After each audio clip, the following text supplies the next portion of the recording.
कि सिंह का बलिदान कोई करता नहीं। सिंह शेर हमसे पूछा, हम बताइए। सिंह का बलिदान कोई करता नहीं, बकरे बलवेदी चढ़ाए गए और सीधे बिटप नहीं काटे गए, सदा सीधे प्यारे चलाए गए। हमने भी एक बात गलत कह दिया। हाँ भैया, टेढ़े बिटप नहीं काटे गए, सदा सीधे प्यारे चलाए गए। शेर का बलिदान कोई नहीं करता। अरे क्यों मनबे न करी भैया कि हम शेर का बलिदान देव भैरव बाबा तू का। सिंह का बलिदान कोई करता नहीं, बकरे बलवेदी चढ़ाए गए। बकरा नीक सूख जानवर हो तो सीधा अब टेढ़े बिटप नहीं काटे गए, सदा सीधे प्यारे चलाए गए। टेढ़ पेड़ होई तो का केहू काटे ना, कहीं जौन सीधा है वही का काट लिया।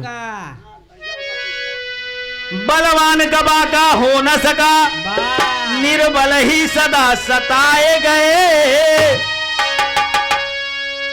विषधर को दूध पिलाया गया,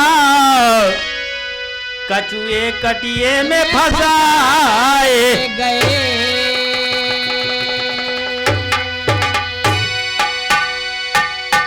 बलवान जो है उसका कोई कुछ नहीं बिगाड़ सकता। और का बेचारा कचुला कुछ नहीं कर सकता, उसको कटिए में फंसा के मारा जाता है। जो सबसे सीधा होता है वो पहले काटा जाता है। ये जमाना है, संभर के चलिएगा मास्टर। जैसे सीधे गन्ने को कोल्हू में पेरा जाता है।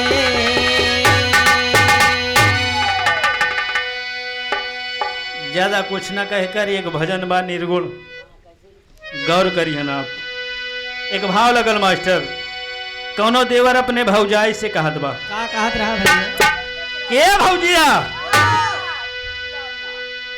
तो से हम एक प्रश्न करा चाहते हैं, हमरे प्रश्न का जवाब देबो। देवरवा कहा कि भौजी अगर बतावा हमरे दे लायक होई तो हम देव, और न दे लायक होई तो कहा था मास्टर? अरे कावा ने महीनावा बोलई काली कोया मोरे राम काले कोया नरिया, मोरे राम काले कोया लारिया हो राम। कहल ए मास्टर, देवरवा अपने भौजैया से कहता के भौजिया कि कौने महीना में? अरे कावा ने महीना बोलई काली कोयलरिया, कोयलरिया मोरे राम काले कोयलरिया मोरे राम। हे भौजी कावा, काय भौजी हमके बता जा। हे भौजी कावा ने महीनावा बोलई मोरा वाहो। भौजी काला ने महीनावा बोलई मोरा वाहो। ऐसे ने महीनावा बोलई मोरा वाहो।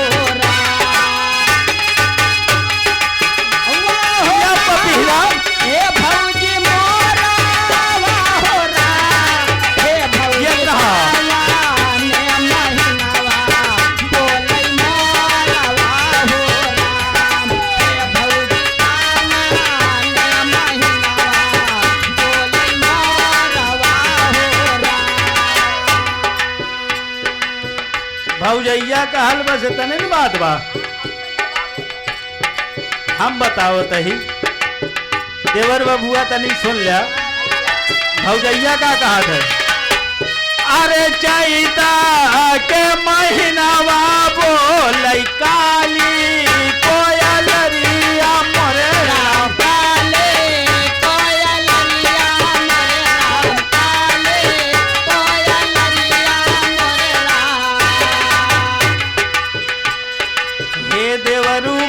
भादो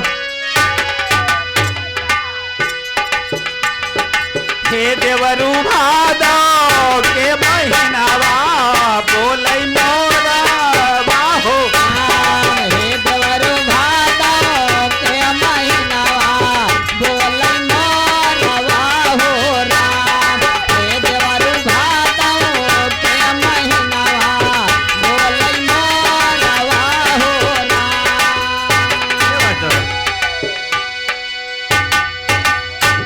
ये नौजवान भैया बैठा है, निर्गुण गीत बा सबके समझ में ना आए, बिल्कुल भैया। लेकिन यही भाव में एक गीत हमारी तरफ से, उसके बाद हाँ हमारे भैया, जाता जी का नंबर। समझाए के चलबे तो बिल्कुल है। गौर करी है ना, आप जितना जने बैठा है हाँ उतने जने समझ के चली हैं।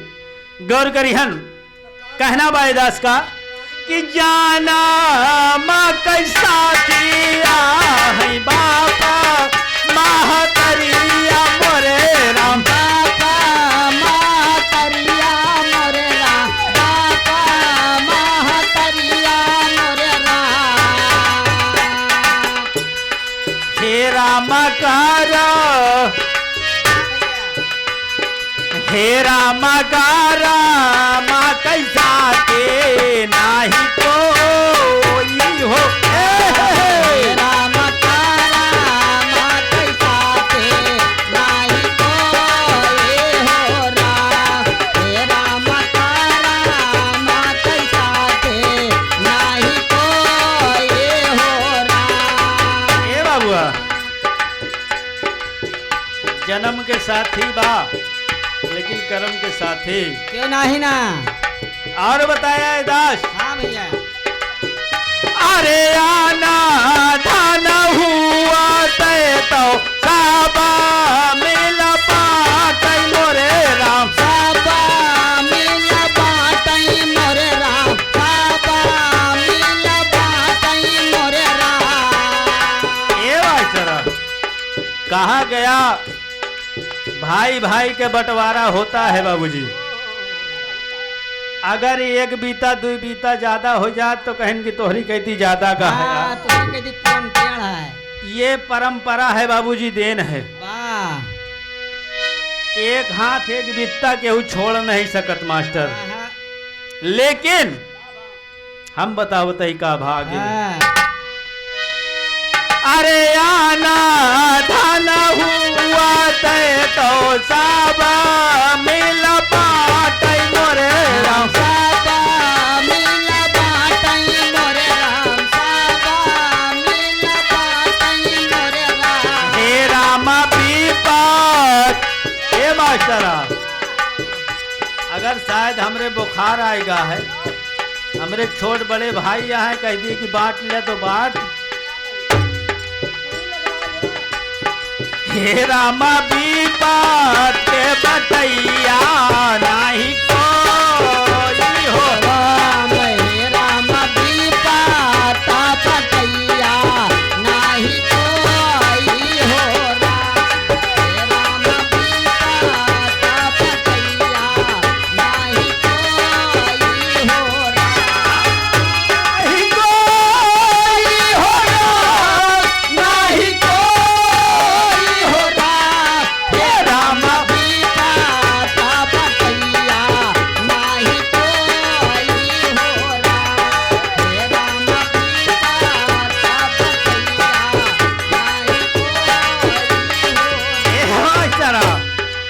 और बताया कि अगर एक चिट्ठी आ जात है, वो भी आ जाती। चिट्ठी में जो लिखा है जहाँ जेका जैसा पढ़ के बांट दे। लेकिन अरे चिट्ठी आ जो हुआ तय तो साबा केहू बाटे मोरे राम। साबा केहू बाटै मोरे राम, साबा केहू बाटै मोरे राम। लेकिन हाँ भैया। हे राम का राम वाह भैया। ओका तो पढ़ के बांट दिया। लेकिन हे राम का राम बचैया ना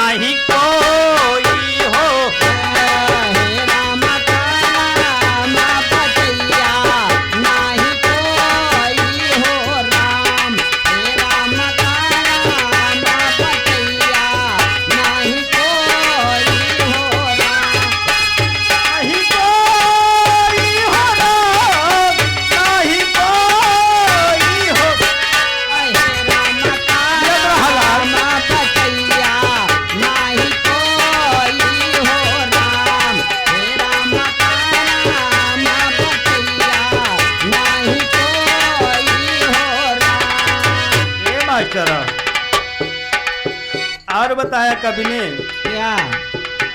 क्या बताया? हाँ। जैसे नैया में नाव चलती है, ओह नदी में नाव चलती है ए मास्टर, हाँ ओका खेवे वाला नाविक बहुत रहत है। हाँ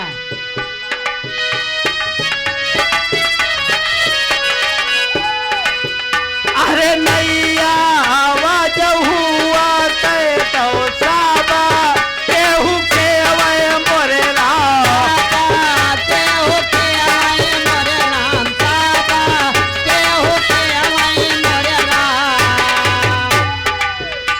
लेकिन हे रामा उमर वाह भैया। कई मास्टर हमका पूरी जिंदगी खवा के लिया बैठा लिया, हाँ खाना पानी दाना दिया तो तैयार हो गया ना हो गया। ना हे रामा उमा रखे वैया नाही कोई हो। हाँ हे रामा उमा राखे भैया नाही कोई हो राम। हे रामा उमा राखे भैया नाही कोई हो राम। हे बाबुआ, आखिरी भाव कवि ने क्या कहा कि ये शरीर में 9 दरवाजे हैं बाबू। वाह भैया। बताई दो नाक, दो आँख, दो कान, एक मुंह, गिल्ले। हे बेटा कहना बात कि नावा ठोई दिया गए बानल बाकुअना बापरे।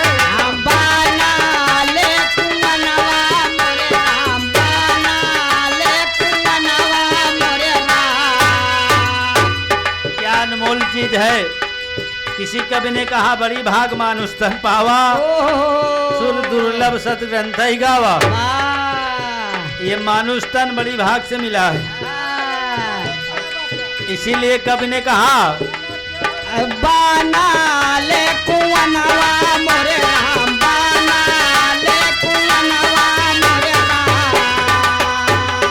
हे रामा पानी, हाँ भैया। हे रामा पानी या भरेला नवनारी हो। हे राम पानी आ भरेला नवनारी हो राम।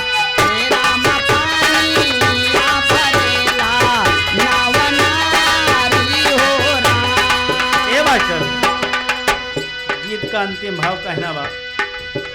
अरे सांझ न गाना यही, वाह भैया। अरे सांझ न दाना यही गावेला झुमरिया मोरे राम। गावेला झुमरिया मोरे राम, गावेला झुमरिया मोरे राम। हे भैया साहब, हे राम साहब जाने का ये ला विचार वही हो। राम हे राम सादा केहू पाई ला विचार वही हो राम। हे राम सादा केहू पाई ला विचार वही हो राम।